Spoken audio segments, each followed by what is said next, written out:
একটা যুদ্ধ এমনি এমনি লাগানো হয় না, এটা পরিকল্পিত। কারণ বিশ্বে এভাবে যদি ম্যাসাকার্ড না করা হয় তাহলে নতুন শক্তি আত্মপ্রকাশ করে না। যারা বিশ্বের ইতিহাসগুলো একটু পড়ে দেখেছেন, ওয়ার্ল্ড হিস্ট্রি, তারা বুঝতে পারবেন যে বিশ্বে যখনই কোনো পরাশক্তি আত্মপ্রকাশ করেছে তখন একটা বড় যুদ্ধের প্রয়োজন হয়েছিল। যেমন প্রথম বিশ্বযুদ্ধ, ওই সময় সারা বিশ্বে দাপটের সাথে কয়েকটা কান্ট্রি রুল করতো, তার নাম জার্মানি, একটা হচ্ছে ব্রিটেন এবং রাশিয়া চেষ্টা করেছে। তাদের পরে যখন অটোম্যানদেরকে পরাজিত করা হয়েছে তখন নতুন শক্তি হিসেবে আত্মপ্রকাশ করেছে ইউনাইটেড স্টেট। তার আগ পর্যন্ত কিন্তু মানুষ তাকে খুব একটা চিনত না। বিশ্বের পরিবর্তনের জন্যে একটা বড় যুদ্ধের প্রয়োজন হয়। তো সিরিয়ার অবস্থা যখন খারাপ ছিল, আমরা মনে করছিলাম যে হয়তোবা নতুন কোনো রুলিং স্টেট পৃথিবীতে আসবে, তো তখন হয়নি, আলহামদুলিল্লাহ। এখন এই ইস্যুটাকে কেন্দ্র করে মনে হচ্ছে বিশ্বে আরও একটা নতুন চালিকা শক্তি স্টেট আসতে পারে। সেটা কে, আমরা একটু অনুমান করব আজকে। কেন অনুমান করব? কারণ তাদের সাথে মুসলিমদের ভবিষ্যৎ জড়িত আছে, তাদের সাথে মুসলিমদের ভবিষ্যৎ জড়িত আছে। এবার আপনাকে আমি একটা দ্বিতীয় ইস্যুর দিকে নিয়ে আসি। সারা ওয়ার্ল্ডে দ্বিতীয় একটা ইস্যু চলছে এখন, সেটা হলো কোরআন পুড়িয়ে দেওয়া ইস্যু। আমরা মুসলিমরা কি কখনো অন্য কারো ধর্মগ্রন্থ পুড়িয়ে দিয়েছি? আমরা বরং এই কথা বলি যে কোনো মুসলিম ততক্ষণ পর্যন্ত মুসলিম হতে পারবে না যতক্ষণ পর্যন্ত সে ঈসা আলাইহিস সালামকে নবী বলে স্বীকার না করছে। আমাদের চাইতে নবী ঈসা আলাইহিস সালামকে কেউ বেশি সম্মান করে? আমরা বলছি কেউ মুমিনই হতে পারবে না, মুসলিম হতে পারবে না যদি সে ঈসা আলাইহিস সালামকে আল্লাহর নবী বলে স্বীকার না করে। এখন তার অনুসারীর দাবিদাররা তাহলে কেন কোরআন পড়িয়ে দিচ্ছে? উত্তর, কোরআনুল কারীম তাদের বিকৃত ধর্মচর্চা এবং সারা বিশ্বব্যাপী তাদের জুলুম নির্যাতনের বিরুদ্ধে কথা বলছে বলেই তারা কোরআনের বিরুদ্ধে ক্ষোভ ঝাড়ছে। এখন তাদের কাছে সুদটা হালাল, সুদটা ওদের কাছে বৈধ এবং সুদ দিয়ে তারা চলে, অন্য রক্ত চুষে খায়। সুদের ফলাফলটা অনেকটা ঢাকা শহরের মতো। কিসের মতো? একটা অংশ দেখবেন দিন দিন রিচ হচ্ছে, দিন দিন রিচ থেকে রিচার হচ্ছে একটা অংশ, আর একটা অংশ দিন দিন প্রভার্টি এবং ডেস্টিটিউশনের মধ্যে যাচ্ছে। প্রত্যেকটা বড় বড় শহরের এই চিত্র। সুদের মধ্য দিয়ে সারা বিশ্বের একটা অংশের মানুষ দিন দিন ধনী হয়েছে। সবার ক্ষতি হয়নি, কিন্তু ধনীরা আরও ধনী হয়েছে, আর গরিবরা দিন দিন তাদের অর্থ সম্পদের মান হারিয়েছে, তাদের অধিকার হারিয়েছে, তাদের জীবনযাত্রার মান কমে গেছে, প্রভার্টি এবং ডেস্টিটিউশনের মধ্যে চলে গেছে দরিদ্ররা। তারা এক কথায় বলতে পারি দাসত্বের শৃঙ্খলে আবদ্ধ হয়েছে, অর্থনৈতিক দাসত্বের শৃঙ্খলে আবদ্ধ হয়েছে। এটা ব্যক্তি থেকে শুরু করে সমাজ, কোনো কোনো ক্ষেত্রে রাষ্ট্র পর্যন্ত দাস হয়ে গেছে। আপনারা কি শ্রীলঙ্কার কথা জানেন? দেশটা যে দেউলিয়া হয়ে গিয়েছিল, কেন হয়ে গেছে? মূল কারণটা কি? দুইটা কারণ বল। কয়টা কারণ? অনেকে তিনটা চারটা কারণ বলেন। অর্থনীতিবিদ যারা আছেন, আমাদের দেশের বড় বড় অর্থনীতিবিদ যারা আছেন, তারা 4টা থেকে 5টা কারণ বলেন। আমি স্টাডি করেছি, কিন্তু আমরা ইসলামিক সেন্সে দেখি 2টো কারণ। কয়টা কারণ? 1 নম্বর দুর্নীতি। 1 নম্বর কি? দুর্নীতি। 2 নম্বর হচ্ছে রিবা বা সুদ। ব্যাস, যথেষ্ট। বাকি যেগুলো অপরিকল্পিত প্রজেক্ট ইত্যাদি ইত্যাদি, এগুলো অত মেজর কারণ নয়, এগুলোকে সামাল দেওয়া যেত। মূল কারণ 2টো, একটা হচ্ছে করাপশন বা দুর্নীতি, একটা হচ্ছে রিবা বা সুদ। আপনারা কি জানেন এই উপমহাদেশের মধ্যে আরও একটা কান্ট্রি ঠিক শ্রীলঙ্কার মতো পরিণতি বরণ করতে যাচ্ছে? নো, বাংলাদেশ না, এক্স্যাক্টলি পাকিস্তান। অথচ তারা এই তো আমাদের মহান মুক্তিযুদ্ধে কত নির্মমভাবে আমাদের ভাইদেরকে হত্যা করেছিল না? হত্যা করেছিল না? এটা কি ন্যায় ছিল না অন্যায় ছিল? আচ্ছা, কি উদ্দেশ্য ছিল ওদের? ওরা চাইতো আমাদেরকে শাসন করতে। আমরা দাসত্বের শৃঙ্খলা থাকবো, ওরা আমাদেরকে শাসন করবে। আজকে দেখেন মাত্র 30 থেকে 40-50 বছরের ব্যবধানে আল্লাহ পাকের কি ফয়সালা। আমরা কারো ক্ষতিতে কিন্তু খুশি হই না, তো আল্লাহ পাকের ফয়সালা দেখুন। একটা কথা বলি, দুর্নীতিতে কিন্তু আমরাও কম না, অন্তত পক্ষে এদিকে কিন্তু আমরাও কম না। একটা সময় ছিল যখন আমরা 1 নাম্বার ছিলাম, মনে আছে? এটা ছিল 2005 সালের কথা। কত সাল? 2005 সাল। এখন কত? 2023। এখন আমাদের অবস্থা মাশাআল্লাহ আগের চেয়ে কিছুটা ভালো হয়েছে, এখন আমরা এই যে কারেন্ট অ্যাফেয়ার্স যারা তোমরা পড়াশোনা করো, বিসিএস কোচিং করছেন, আপনারা জানবেন এখন আমরা কত নাম্বার? 13 নাম্বার। কত নাম্বার? 13 নাম্বার। কিছুটা তো উন্নতি হয়েছে। 1 নাম্বারকে জানেন দুর্নীতিতে কোন কান্ট্রি? সুদান, দক্ষিণ সুদান। কোন কান্ট্রি? দক্ষিণ সুদান কি মুসলিম কান্ট্রি না মুসলিম কান্ট্রি? মুসলিমরা টপে কেন? দুর্নীতির সাথে মুসলিমদের কোনো সম্পর্ক থাকার কথা কি? তাহলে আমরা টপে কেন? 1 নম্বরে কেন? দক্ষিণ সুদান 1 নম্বরে কেন? ওরা কি মুসলিম না? তাহলে শুধু লা ইলাহা ইল্লাল্লাহ মুখে বললেই মুসলিম হওয়া যায় না, যতক্ষণ পর্যন্ত না মানুষ কোরআন এবং সুন্নাহকে আমল করে দেখাচ্ছে। আপনারা কি জানেন সবচেয়ে কম দুর্নীতিপূর্ণ কান্ট্রি কোনটা? জানেন? ডেনমার্ক। হ্যাঁ, কে বলেছে? ডেনমার্ক। তার সাথে আরো একটা কান্ট্রি আছে, তার নাম হচ্ছে নিউজিল্যান্ড। কোন কান্ট্রি? এই দুটো কান্ট্রির কোনোটাই কি মুসলিম কান্ট্রি? তারা কি লা ইলাহা ইল্লাল্লাহ বিশ্বাস করে? তাদের সংবিধানে কোরআন আছে, তাদের আমলের মধ্যে রাসূলের সুন্নত আছে, তারপরেও তারা দুর্নীতি মুক্ত হলো কিভাবে? তার মানে ওই শিক্ষাটুকু তারা ঠিকই কোরআন সুন্নাহ মোতাবেক আমল করেছে, শুধু মুখে লা ইলাহা ইল্লাল্লাহ হয়তো পড়ে না। তাহলে আমি এতটুকু বোঝাতে যাচ্ছি তারা কেন কোরআনকে বিরোধিতা করছে, কেন কোরআনকে পুড়িয়ে দেওয়ার চেষ্টা করছে, কারণ কোরআন এইসব অন্যায়ের বিরুদ্ধে কথা বলছে। কিন্তু চিন্তা করবেন না, আল্লাহ রাব্বুল আলামিন নিজে এই কোরআন হেফাজতের দায়িত্ব নিয়েছেন। আল্লাহ পাক সূরা হিজরে বলেছেন, ইন্না নাহনু নাযালনা যিকরা ওয়া ইন্না লাহু লাহাফিজুন। নিশ্চয়ই আমি এই কোরআন নাজিল করেছি, এই কোরআন হেফাজত করার দায়িত্ব কার? আল্লাহর। এখানে আমি আপনাকে আরেকটা পয়েন্ট দেখিয়ে সামনের দিকে যাব। এবার ওই দিক থেকে চেহারাটাকে আমাদের দিকে ফিরিয়ে নিয়ে আসেন, মুসলিমদের দিকে তাকান। মুসলিমদের মধ্যে কত পার্সেন্ট মানুষ এখন 5 ওয়াক্ত নামাজ পড়ে? কত পার্সেন্ট মানুষ বিশুদ্ধ করে কোরআন তেলাওয়াত করতে জানে? মুসলিম পরিবারগুলোর মধ্যে কত পার্সেন্ট পরিবারে ইসলামিক পর্দা চালু আছে? মুসলিমদের মধ্যে কত পার্সেন্ট মানুষ হালাল খাওয়ার চেষ্টা করে, হারাম থেকে বেঁচে থাকার চেষ্টা করে? মুসলিমদের মধ্যে কত পার্সেন্ট যুবক এখন জেনা থেকে বেঁচে থাকতে পেরেছ? মুসলিমদের মধ্যে কত পার্সেন্ট যুবক 5 ওয়াক্ত নামাজ পড়ো, ইসলামের বেসিক জ্ঞানগুলো জানো, কোরআন তেলাওয়াত করা, হাদিস পড়তে শেখা, হাদিসের চর্চা করা, কোরআনের তাফসীর পড়া, অনুবাদ পড়া? মুসলিমরা এই বেসিক কাজগুলো কত পার্সেন্ট মানুষ করছে? এদিকে আমাদেরকে বেশি ফোকাস করতে হবে। একটা অমুসলিম সমাজ কোরআনের উপর আক্রমণ করছে, পুড়িয়ে ফেলছে, এটা বেশি কষ্টদায়ক নাকি একটা মুসলিম পরিবারে জন্মগ্রহণ করেও এই বিগত 30-40 বছরে কোরআন পড়তে না শেখাটা বেশি লজ্জার? কোনটা? এবার বলেন, একটু চেহারাটা আমাদের দিকে ফিরান। এবার আয়নার সামনে দাঁড়াই। অমুসলিম, সে কোরআন সম্পর্কে কিচ্ছু জানে না এবং কোরআন তাদের চলমান জাহিলিয়াতের বিরুদ্ধে কথা বলছে, রাগে কোরআন পুড়িয়ে দিয়েছে। বুঝলাম কাজটা খুবই খারাপ, জঘন্য কাজ এবং নিন্দনীয়, ব্লাসফেমি। এটা সারা বিশ্বে একটা মানবতা বিরোধী অপরাধ। এই কাজটা অপরাধ কিনা? আচ্ছা, এখন মুসলিমদের দিকে তাকিয়ে দেখুন। আমি এখন মুসলিম পরিবারে জন্ম নিয়েছি, 20-30-40 বছর আমি কাটিয়ে দিলাম মুসলিম পরিবারে।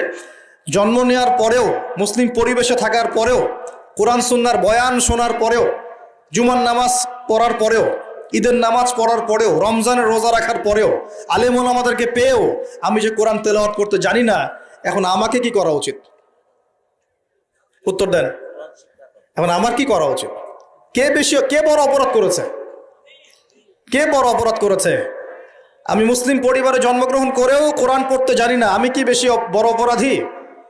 নাকি যে ব্যক্তি কখনো কোরআন চেনেই না, জানেই না, যে কোরআনকে অবমাননা করছে, কে বড় অপরাধী? আসলে আল্লাহ রাব্বুল আলামিন সূরা ফুরকানের মধ্যে বলেছেন যে আল্লাহর রাসূল সাল্লাল্লাহু আলাইহি ওয়াসাল্লাম আমার উম্মত, মানে আমাদের উম্মতে মুহাম্মাদের বিরুদ্ধে আল্লাহর কাছে অভিযোগ পেশ করবেন। কার বিরুদ্ধে? এই যে উম্মতে মুহাম্মাদের বিরুদ্ধে আমাদের নবী মুহাম্মদ সাল্লাল্লাহু আলাইহি ওয়াসাল্লাম একটা অভিযোগ পেশ করবেন। আল্লাহ পাক তাকে বলবেন, হে মুহাম্মদ সাল্লাল্লাহু আলাইহি ওয়াসাল্লাম, তোমার উম্মতের কি হয়েছিল, কেন বিভ্রান্ত হলো? নবী সাল্লাল্লাহু আলাইহি ওয়াসাল্লাম তখন বলবেন যে ইন্না কওমি ইত্তাখাযু হাযাল কুরআনা মাহজুরা। পড়ে দেখেন সূরা ফুরকানে আমাদের নবীজি বলবেন, হে আল্লাহ, আমার উম্মত এই কোরআনকে, যা তুমি আমার প্রতি নাজিল করেছো, এই কোরআনকে অবজ্ঞা করে পরিত্যাগ করেছিল, এই কারণে তারা আজকে পথভ্রষ্ট হয়েছে। এবং নবী সাল্লাল্লাহু আলাইহি ওয়াসাল্লাম আল্লাহর কাছে আক্ষেপ করবেন, অভিযোগ পেশ করবেন যে আমার উম্মতকে আমি কোরআন দিয়ে এসেছিলাম, কিন্তু তারা সেই কোরআন চর্চা করে নাই, পড়ে নাই, কোরআনের হক আদায় করে নাই, এই কারণে তারা আজকে পথভ্রষ্ট হয়েছে। তাহলে আমাদের নবীজি আমাদের বিরুদ্ধে আল্লাহর কাছে ক্ষোভ ছাড়বেন না? তো প্রথম যে শিক্ষাটা আজকে নেওয়া উচিত সেটা হলো, বিশ্বে যা যা ঘটছে এই সব বিষয়গুলোর সাথে আমাদের শেষ জামানা সম্পৃক্ত, এবং প্রত্যেকটা বিষয়ের গভীরে যাওয়ার জ্ঞান আমাদের অর্জন করা উচিত এবং দৃষ্টিভঙ্গি প্রশস্ত করা উচিত। খেদির আলাইহিস সালামের মতো অন্তর্দৃষ্টি অর্জন করা উচিত। পাশাপাশি কোরআন কেন্দ্রিক জীবনটা গড়া উচিত। আমরা কিন্তু নিয়াত করতে পারি যে আগামী রমজান আসার আগেই আমরা সবাই পবিত্র কোরআন তেলাওয়াত করা শিখবো ইনশাআল্লাহ। নামাজে দাঁড়াই কি পড়ছি বুঝতে পারছি না, তাই আমার মনোযোগটা কেমন? তারাবির নামাজে দাঁড়ালাম। তারাবি তো আমরা মাশাআল্লাহ কোনো মসজিদে, সব জায়গায় না, কোনো জায়গায় 3G 4Gও পড়া হয়। হ্যাঁ, আচ্ছা, তবে এটা একটু স্লো পড়া উচিত। এখানে ধৈর্য আমাদেরও কম, আমাদেরও দোষ আছে। ইমাম সাহেব যখন লম্বা করে তেলাওয়াত করে তখন আমরা আবার বলি এত সময় নাই হাতে, তাড়াতাড়ি শেষ করেন, বলি না? কোনো জায়গায় ইমাম সাহেবদেরকে মসজিদ কমিটিতে মনে হয় যে চাকরের মতো বিহেভ করে, এমন করে না? অথচ ইমাম সাহেব হচ্ছেন মসজিদের নেতা, সমাজের কি? সমাজের নেতা। তো তাকে তার জায়গায় সম্মান দিতে হবে। আল্লাহ পাক তৌফিক দান করুন। তো আমরাই কিন্তু দোষী, আমরা ফোর্স করি তাড়াতাড়ি শেষ করেন, হাতে সময় কম, মার্কেটে যাওয়া লাগবে, ওয়াইফ অপেক্ষা করতেছে, ঈদের শপিং করতে হবে, তাই না? আচ্ছা, রমজান নিয়ে আমি একটু পরে একটু কথা বলবো। কিছু কথা আছে রমজান নিয়ে, খুব গুরুত্বপূর্ণ কথা, খুবই গুরুত্বপূর্ণ। আমার মনে হয় যে এই কথাগুলো এই সিজনে হয়তো আপনারা অন্য কোনো লেকচার বা মাহফিলে শোনেন নাই। রমজান নিয়ে কিছু কথা আছে। আগে এই জায়গায় বলি যে তারাবিতে আমরা অনেক কিছু পড়ি, কিন্তু তারাবির নামাজটার শেষে আপনি যে আব্দুর রহমান এদিকে ডাকেন, যেকে জিজ্ঞাসা করেন যে ভাই আব্দুল্লাহ, আপনি তারাবির নামাজ পড়লেন, কত রাকাত পড়ছেন? যে 20 রাকাতই পড়ছি মাশাআল্লাহ। ওকে, ফাইন। আচ্ছা, রাকাত সংখ্যা ঝগড়া নিয়ে আমি কথা বলতে যাচ্ছি না, ঠিক আছে? এটা আমার সাবজেক্ট না, আমি এগুলো নিয়ে কথা বলি না। এটা মুফতি সাহেবরা বুঝবেন, ইমাম সাহেব মুস্তাহিদরা তারা বুঝবেন। তো কি পড়লেন ভাই? হ্যাঁ, তারাবির নামাজ পড়লাম। কত রাকাত? হ্যাঁ, পুরা 20 রাকাত পড়ছি। তো তেলাওয়াত কেমন ছিল? নামাজে কেমন মনোযোগ ছিল? নামাজে ইমাম সাহেব কি পড়েছে সেটা তো আর বুঝতে পারি নাই, কিন্তু তেলাওয়াতটা খুব সুন্দর সুরের ছিল, এটা বুঝতে পারছি। আমাদের কোরআনের বুঝটা এই পর্যন্ত, খুব সুন্দর একটা তেলাওয়াত করেছে, লেহানটা খুব সুন্দর ছিল, খুবই মাধুর্যমণ্ডিত ছিল, এটা কানে খুব ভালো লাগছিল, এটা শুনেছে। তো ওই আয়াতগুলোতে কি বলেছেন আল্লাহ পাক, আপনি কি হেদায়েত পেয়েছেন? পুরো না, আমি তো কোরআনের অর্থ জানি না। তো এই অর্থটা যদি জানতাম তাহলে কি নামাজে মনোযোগ আরো বাড়তো না? নামাজে চোখ দিয়ে পানি পড়তো না? একটু মক্কা মদিনার দিকে তাকিয়ে দেখবেন, তারাবির সময় এমনিতে নামাজে যখন নামাজ পড়ে ইমাম সাহেব ডুকরে কেঁদে ওঠেন না? কেন করেন? কারণ তারা কোরআন তেলাওয়াত করে অর্থটাকে অ্যাবজর্ব করতে পারেন, অটোমেটিক্যালি আপনি নামাজটাকে, কোরআনকে ফিল করতে পারবেন। তাহলে আমরা যে 30 বছর নামাজ পড়লাম, একটা দিনও তো চোখ দিয়ে পানি বের হলো না। আমরা যে 40 বছর নামাজ পড়লাম, খালি উঠলাম বসলাম, একটা দিনও তো সেজদায় আল্লাহকে পেলাম না, ফিল হলো না যে হ্যাঁ আল্লাহ আমার হয়ে গেছেন, আমি আল্লাহকে পেয়েছি। তো এগুলোর কারণ হচ্ছে, যে জায়গা থেকে এখানে আসলাম, এগুলো অন্যতম কারণ হচ্ছে কোরআন এবং নামাজে যা পড়ছি এগুলোর অর্থটা না বোঝা। তো অর্থটা বোঝার প্রয়োজন নাই। তো রমজান মাসে নিয়াত করেন, যারা কোরআন একদমই তেলাওয়াত করতে পারেন না, কোরআন তেলাওয়াত করা শিখবেন ইনশাআল্লাহ। আপনারা কি চায়নার নাম শুনেছেন? চায়নার নাম শুনেন নাই? আজকে থেকে 40 বছর আগে চায়নাতে দারিদ্র্যের হার কত ছিল জানেন? 69%। কত পার্সেন্ট? প্রায় 69 থেকে 70% মানুষ দারিদ্র্য সীমার নিচে ছিল। আজকে এই 2022 সালে ওদের দারিদ্র্যের হার কত জানেন? 1%-এরও কম। এবং তাদের পুরো জনসংখ্যার প্রায় 80 কোটি মানুষকে তারা জনশক্তিতে পরিণত করেছে। ওরা মানুষের সংখ্যা কমায় নাই, ওরা বলে নাই যে একটা বাচ্চা নেন। কথা বুঝতে পারছেন? ওরা জনগণকে জনশক্তিতে পরিণত করেছে, পড়াশোনা করেছে এবং অ্যাক্টিভ ছিল, পরিশ্রমী ছিল, সময়কে কাজে লাগিয়েছে এবং প্রযুক্তির জ্ঞানগুলো শিখেছে। প্রযুক্তি এবং কৃষি আস্তে আস্তে সারা বিশ্বের মার্কেট দখল করে ফেলেছে। আর আমাদের কাছে তো কোরআন সুন্নাহ আছে। আমরা যদি দুর্নীতি ছাড়তে পারি, পরিশ্রমী হতে পারি, অপচয় বন্ধ করতে পারি, সময়কে কাজে লাগাতে পারি এবং জনশক্তি তৈরি করতে পারি, বাংলাদেশ সুপার পাওয়ার হবে ইনশাআল্লাহ। স্বপ্ন দেখতে হবে, স্বপ্ন দেখতে হবে, হয়তো বাস্তবায়ন হবে অন্য কারো হাতে। ইমাম বুখারীর কথা জানেন না? ইমাম বুখারীর নাম শুনেছেন না? ইমাম বুখারীর ওস্তাদ একদিন ক্লাসে বলছিলেন, এমন কি কেউ আছে আমার ক্লাসে, কি এমন কেউ আছে যে নবীর হাদিসগুলোর মধ্যে সহি জয়ীফগুলো যাচাই বাছাই করে আলাদা করতে পারে? এমন কি কেউ আছে? এই একটা কথা ইমাম বুখারী রাহিমাহুল্লাহর কলবের মধ্যে এমন দাগ কেটেছিল যে তিনি পরবর্তীতে ওই নিয়াত করেছেন যে আমি সেই ব্যক্তি হব ইনশাআল্লাহ, আমি নবীর সব সহি হাদিসগুলোকে আলাদা করে দিব। দেখেন পরে ইমাম বুখারী রাহিমাহুল্লাহ তার যে কিতাব তিনি সংকলন করেছেন, এই কিতাবটা কি কিয়ামত পর্যন্ত অমর হয়ে আছে না? অতএব আমাকে করতে হবে জরুরি না, যদি এই থটসগুলো আপনাদের মধ্যে চলে যায়, পরবর্তীতে কেউ যদি এগুলো বাস্তবায়ন করে তাও চলবে ইনশাআল্লাহ তাআলা। আল্লাহ পাক আপনাদের সবাইকে কথাগুলো বোঝার তৌফিক দান করুন। আরেকটা খবর দেই, সেটা হলো এটা আমার স্ত্রী আমাকে বলতে বলেছে। আর বাসার ডিপার্টমেন্ট খুব জটিল ডিপার্টমেন্ট, এই ডিপার্টমেন্ট হ্যান্ডেল না করতে পারলে সমস্যা। ঠিক আছে, একটা কথা বলি তারপর সামনে যাই। এক সাহাবী এসেছেন ওমর রাদিয়াল্লাহু আনহুর দরজায়। কার দরজায়? ওমর রাদিয়াল্লাহু আনহু তখন আমিরুল মুমিনিন।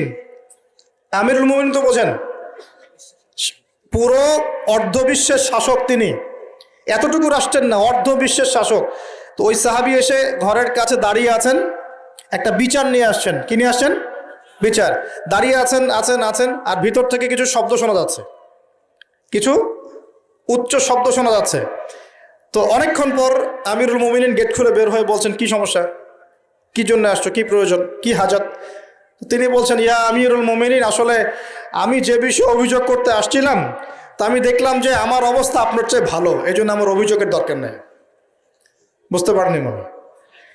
তখন আমিরুল মুমিনিন তিনি বলছেন যে আসলে দেখো, আমাদের স্ত্রীরা, তাদেরকে আমরা আল্লাহর কাছে একটা বড় বিশাল একটা অঙ্গীকার দিয়ে গ্রহণ করি।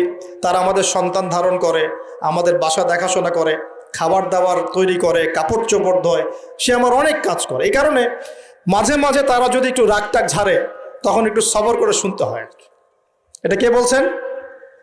আমিরুল মুমিনিন, যিনি এক হুকুম দিলে পারস্য দখল হয়ে যাবে, একটা হুকুম দিলে রোমান সাম্রাজ্যের পতন ঘটে যায়, সে আমিরুল মুমিনিন বাসায় এইরকম অবস্থায় আছেন। তো ওই জন্য বললাম যে বাসা ঠিক থাকলে আসলে সব ঠিক। তো বাসাকে ঠিক রাখার স্বার্থে যেহেতু এটা দেখবে আবার, সে কারণে একটু বলতে হচ্ছে। রিকোয়েস্ট করেছে এটা যে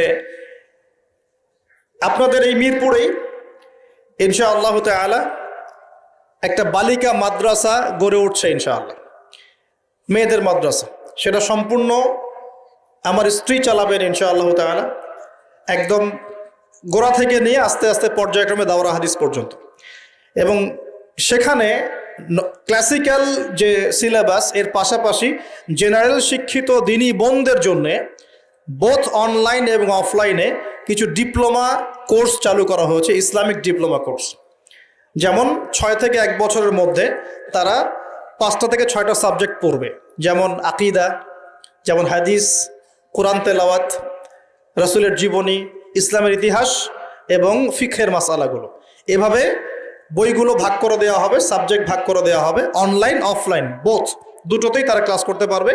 এভাবে 6 মাস 1 বছরের কিছু কোর্স তারা চালু করেছে। এটা অ্যানাউন্স করতে আমাকে বলা হয়েছে আর কি। আপনাদের মা বোনদেরকে যদি পাঠাতে পারেন সপ্তাহে 2 দিন 3 দিন করে, ইনশাআল্লাহ তাআলা তারা কিছু দিনের জ্ঞান শিখে বাসায় ফিরবে ইনশাআল্লাহ।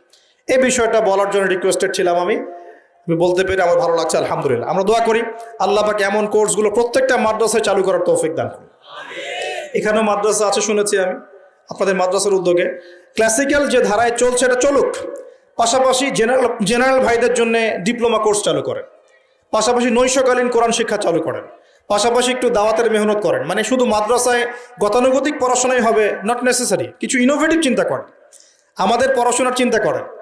যদি প্রত্যেকটা মাদ্রাসায় জেনারেল শিক্ষিত ভাইদের জন্য 2-3 বছরের কোর্স চালু করা হয়, জেনারেল ভাইরা 3 বছর পর ইসলাম শিখতে পারবে না?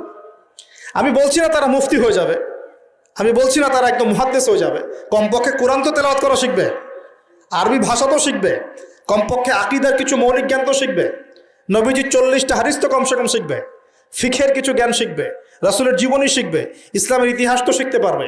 এবং এগুলো লঞ্চ করলে দেখবেন আপনারা জায়গা দিয়ে কুল পাবেন না। হাজার হাজার জেনারেল শিক্ষিত ভাই মুখিয়ে আছে এমন কিছুর জন্য। আল্লাহ পাক আমাদের মাদ্রাসা পরিচালকদেরকে বোঝার তৌফিক দেন এবং এই ধরনের পদক্ষেপগুলো গ্রহণ করার তৌফিক দান করুন। তো প্রিয় ভাইরা, বিশ্ব পরিস্থিতি সম্পর্কে সচেতন থাকেন, এবং আসন্ন রমজানটাকে কাজে লাগান। কোরআন পুড়িয়ে দেওয়ার ইস্যুটা হোক আমাদের কোরআন শিক্ষার প্রেরণা, কোরআন পুড়িয়ে দেওয়ার ইস্যুটা হোক কোরআন শেখার প্রেরণা, যে আমি মুসলিম পরিবারে জন্ম নিয়েছি, আমি কেন কোরআন শিখব না। আসুন কোরআন শিখি, কোরআন বুঝি এবং কোরআন দিয়ে আমরা জীবন গড়ি। আল্লাহ পাক তৌফিক এনায়েত করুন। বিশ্বাস করেন, আমি আপনাদেরকে ওয়াদা করছি যে এবার যে মাহফিলে এসে আমার যে অভিজ্ঞতা হয়েছে, এর পরের বছর আমি এত মাহফিলে যাব না। আমি নিজেই বলতেছি, অল্প কিছু মাহফিল হয়তো হাতে নেওয়া হবে, যেটাতে কোয়ালিটি থাকবে, ভালো পরিবেশ আছে, কথা বলার পরিবেশ, শিক্ষিত মহল আছে, ভালো কমিটি আছে। আমার খুব বাজে বাজে কিছু অভিজ্ঞতা হয়েছে। মনে হয়েছে যে আমি মনে হয় এখানে এসে খারাপ হয়ে গেলাম, মনে হচ্ছে আমি আগেই মনে ভালো ছিলাম, এখানে এসেই খারাপ হয়ে গেলাম, এমনও মনে হয়েছে।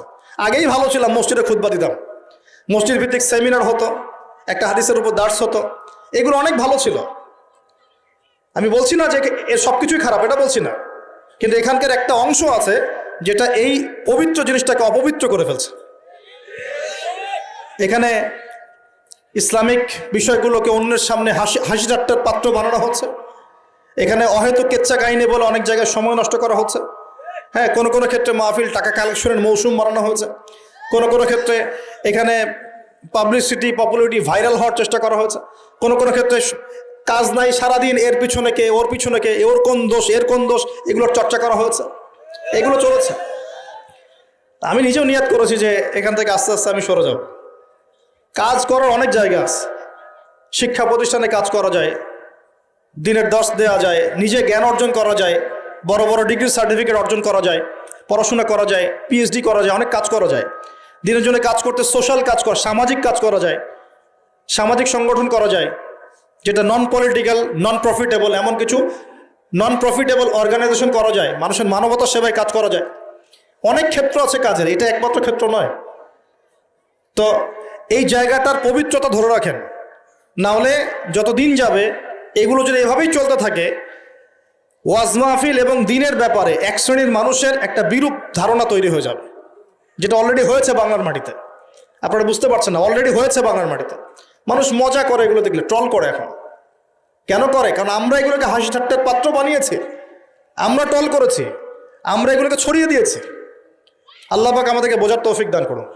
আর ইউটিউবার, ফেসবুকার যারা থাকবে, তোমাদেরকে বলি একটা নসিহত, চিলে কান নিল টাইপের মানুষ হবে না কখনো। চিলে একটা কান নিল, বাস তুমি দৌড়ানো শুরু করলা। এ ধরনের মানুষের কোনো ব্যক্তিত্ব থাকে না, এ ধরনের মানুষের কোনো সততা থাকে না। এরা স্রেফ কিছু ভিউজ এবং ডলার চায়, আর কিছু না। এবং এর মধ্য দিয়ে ইসলামের উপকারের জায়গায় বড় বড় ক্ষতি হয়ে যায়। কি প্রচার করা যাবে, কি করা যাবে না, কোন অংশটুকু দেয়া যাবে, কোনটা দেয়া যাবে না, কোনটা দিলে কি ইম্প্যাক্ট পড়তে পারে, এটার জ্ঞান তোমাকে অর্জন করতে হবে। আল্লাহ রাব্বুল আলামিন আমাদের সবাইকে বিষয়গুলো বোঝার তৌফিক দান করুন। উম্মাকে নিয়ে স্বপ্ন দেখবেন।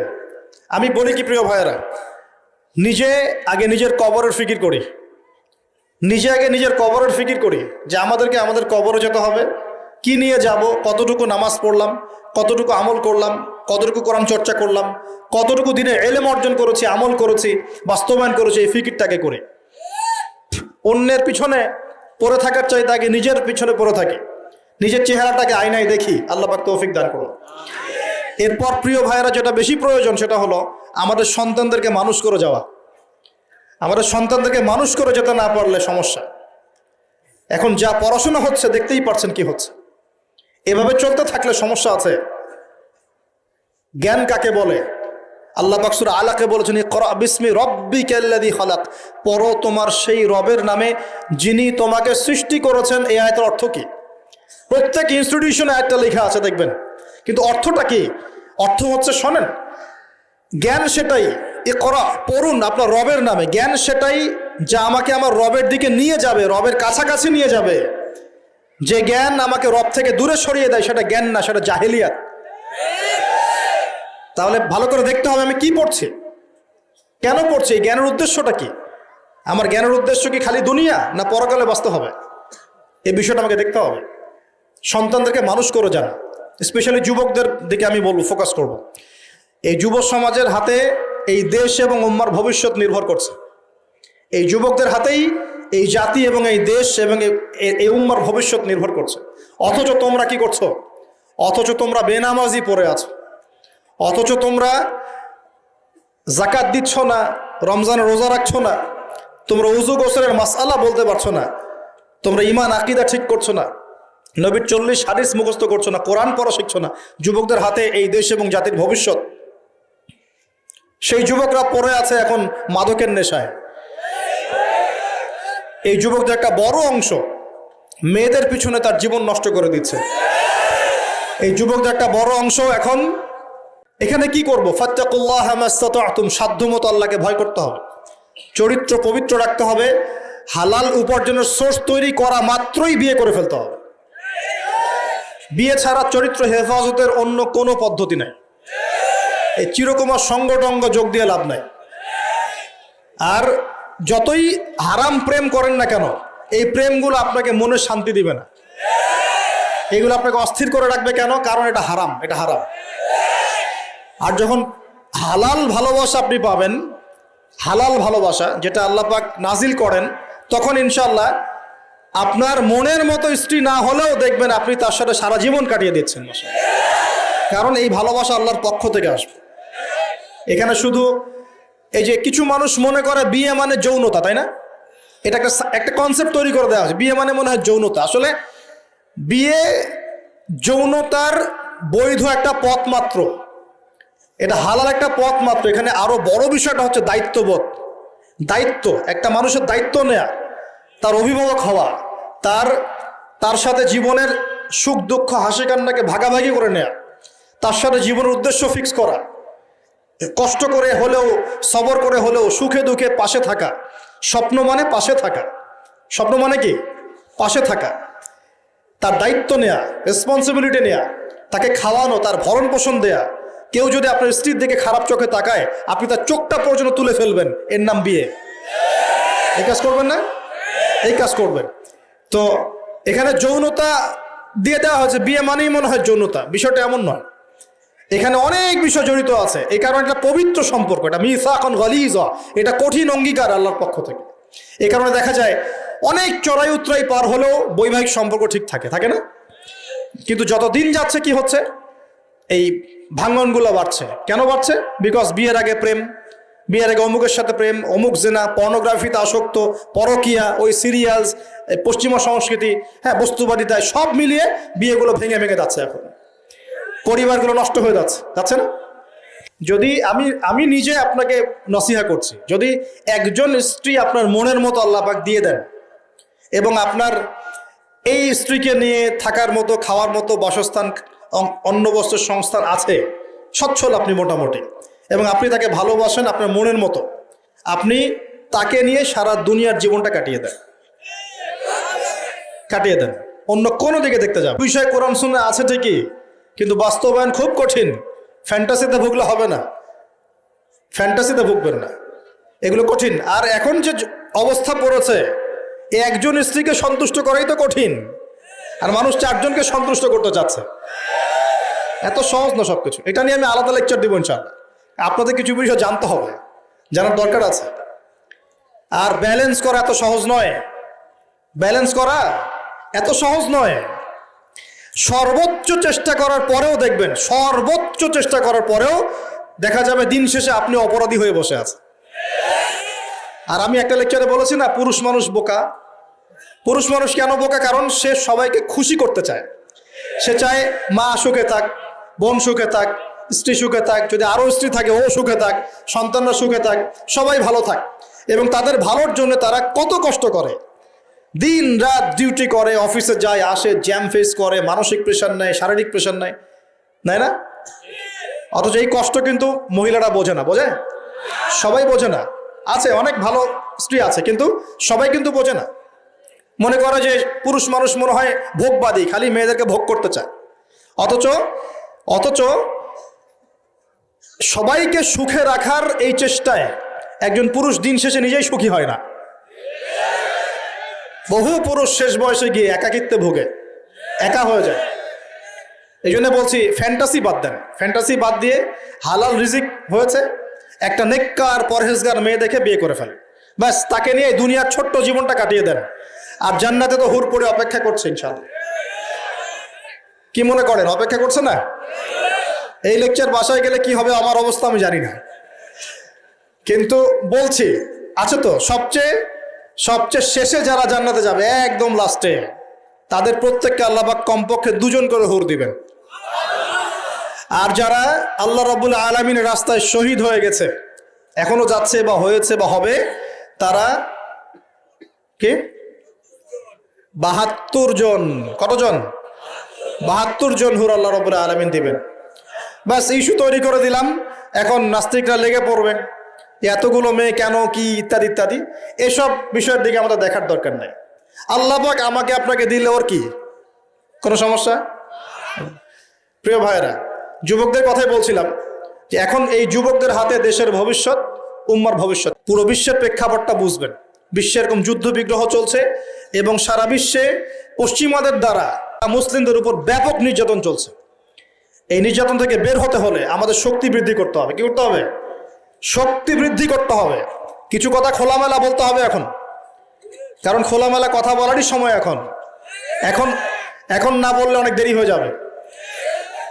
মুসলিমদেরকে জাতিগতভাবে এখন ঐক্যবদ্ধ হতে হবে। আপোষে এই হিংসা, বিদ্বেষ, মারামারি, কাটাকাটি বন্ধ কর। আমরা সবাই মুসলিম, সবাই একটা জাতি। আমাদের মধ্যে ইখতিলাফ থাকতে পারে, কিন্তু আমরা মত পার্থক্য থাকলেও মতবিরোধে যাব না ইনশাআল্লাহ। আমরা যদি কোনো মুসলিম ভাই আমাকে গালিও দেয়, যদি কোনো মুসলিম ভাই আপনাকে আমাকে গালিও দেয়, আমাদের সাথে শত্রুতাও করে, তারপরেও আল্লাহর দুশমনদের সাথে মোকাবেলা করার জন্য আমরা একসাথে লড়বো ইনশাআল্লাহ।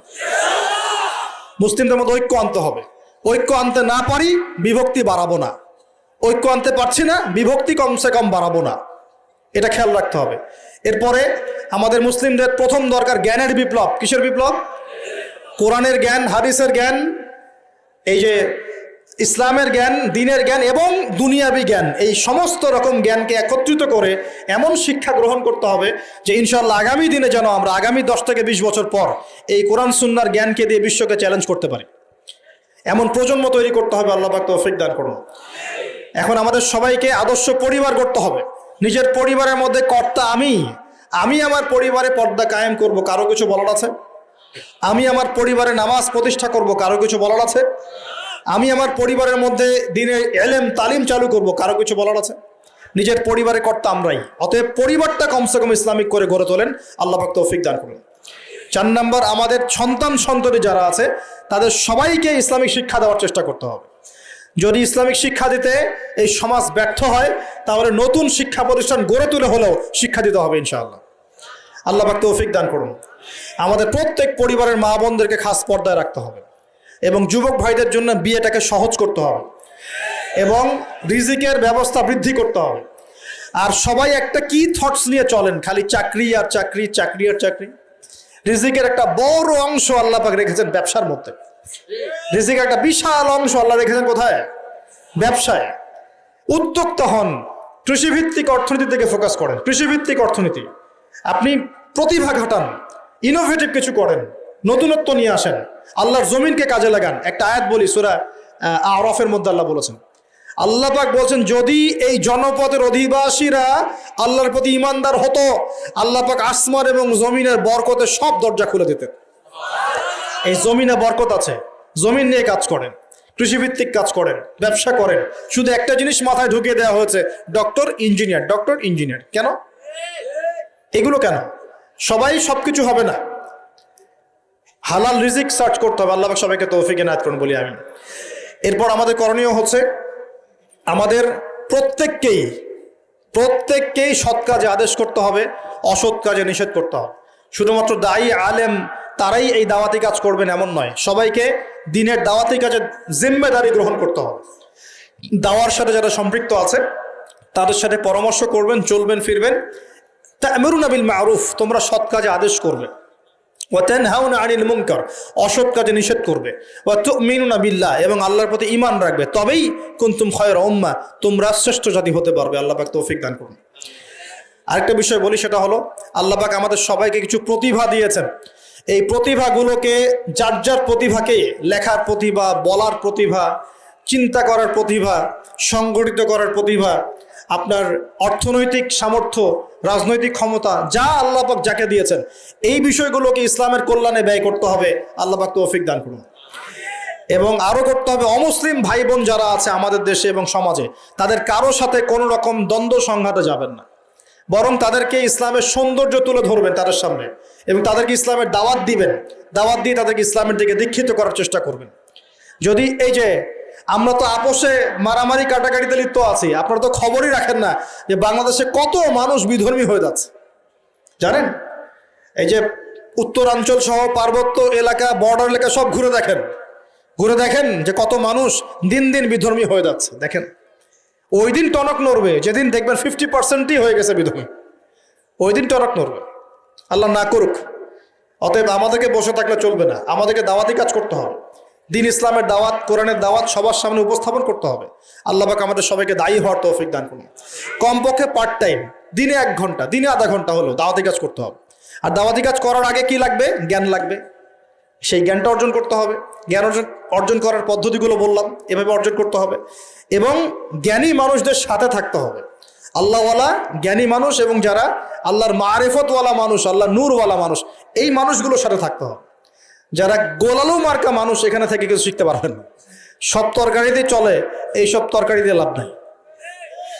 যারা হককে হক বলতে পারে, বাতিলকে বাতিল বলতে পারে, আল্লাহ পাকের জমিনে তারা সম্মানিত ইনশাআল্লাহ। জমিনের উপর বেঁচে থাকলেও সম্মানিত, মাটির নিচে চলে গেলেও সম্মানিত ইনশাআল্লাহ। আল্লাহ রাব্বুল আলামিন এমন মানুষের সংখ্যা বাড়িয়ে দিন এবং তাদের সাথে আমাদেরকে থাকার তৌফিক এনায়েত করুন।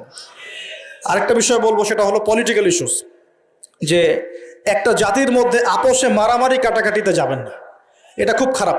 কেন খারাপ? কারণ আমরা হয়তো মনে করি যেগুলো পলিটিক্যাল ইস্যুস, আসলে কি হয়, উম্মার ঐক্য নষ্ট হয়, ভাই ভাই মারামারি করে, নিজের ভাইয়ের হাতে ভাইয়ের রক্ত ঝরে, এতে করে উম্মার ঐক্যটা বিনষ্ট হয়ে যায়। এবং ইসলামের বহিঃশত্রু যারা আছে, এরা এই ইস্যুগুলোকে কাজে লাগায় আমাদের ভিতর ঢুকে পড়বে। খুব চোখ কান খোলা রেখে ঠান্ডা মাথায় সবর করেন, ধৈর্য ধরেন, জ্ঞান অর্জন করেন, নিজের কবরের ফিকির করেন, আধ্যাত্মিকত্ব অর্জন করেন, সুন্নতের উপর আমল করেন, কোরআন পড়েন, দাওয়াতি কাজ করেন, পরিবার করেন, আস্তে আস্তে ইসলামে এগিয়ে যাবে ইনশাআল্লাহ তাআলা। আল্লাহ রাব্বুল আলামিন আমাদের সবাইকে কথাগুলো বোঝার তৌফিক দান করুন এবং আমল করার তৌফিক এনায়েত করুন। সকলে বলি আমিন।